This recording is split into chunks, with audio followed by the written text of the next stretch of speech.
was Charles Darwin? Charles Darwin was an English naturalist who was fascinated with nature.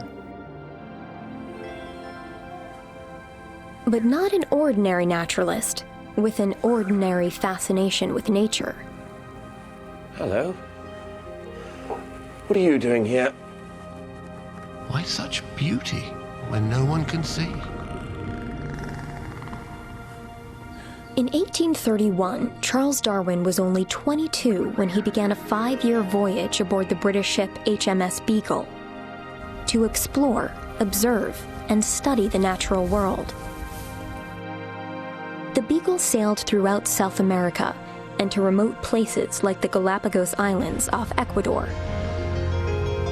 Darwin later wrote that he felt like a blind man being given sight.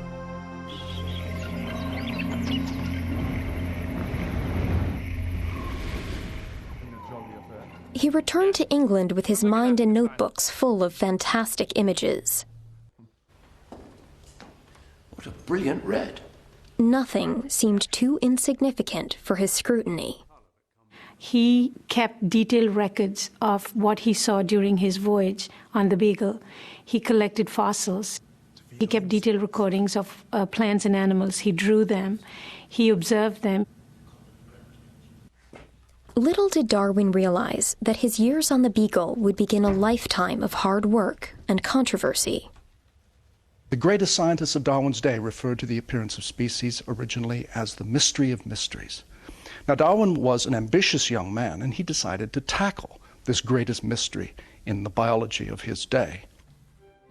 Darwin took on the task of unraveling this mystery methodically, with patience and care.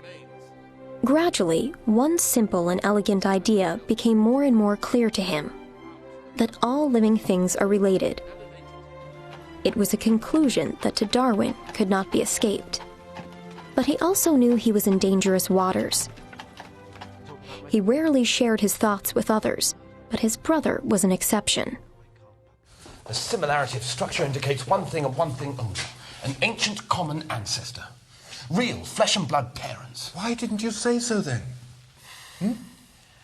You must publish your ideas, if only to establish your priority. What's holding you back? You have to understand that Darwin was a respectable man. His father was a well-known physician. He came from a well-known family. He went to Cambridge University to train for the Church of England, and he knew eminent scientists of his day. In Darwin's time, the prevailing explanation for the great diversity of life was a literal interpretation of the Earth's creation as described in Genesis, the first book of the Bible. Established naturalists believed that God created each individual species of animals and plants, usually miraculously, at the beginning, and that these species had stayed fixed. We allow the planets and the sun to be governed by natural laws. But the smallest insect we wish to be created by a special act of God. Surely the creation of life has to be explained in the same way as geology, using natural, ordinary, everyday causes. Well, in theory, yes, but in practice there can be no question about the prime cause. Divine will. Shouldn't men of science be free to investigate each and every means by which new species come into being? If by that you mean wild accusations about man's ancestry, the answer is no. He was doing something highly unorthodox in his day. Not unorthodox because it went against the church per se, but because it went against all of natural history in Great Britain. He knew he stood to jeopardize the whole united establishment of science, politics, and the church. He knew that he could get into very, very bad trouble and ruin his career. And yet Darwin also knew the evidence he gathered and the tests he conducted supported the revolutionary idea that living things are related and have changed over millions and millions of years. This new way of thinking was a mark of his genius.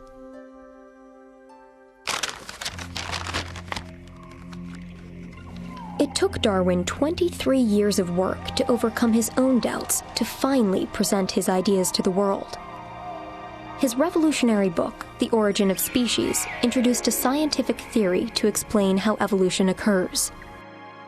He called his mechanism of change natural selection. Darwin had the courage to go against what was believed in those days, and it changed the world in a profound way. One of the remarkable things about Darwin's contribution that is, I think, too seldom appreciated is he didn't just tell us how we got here.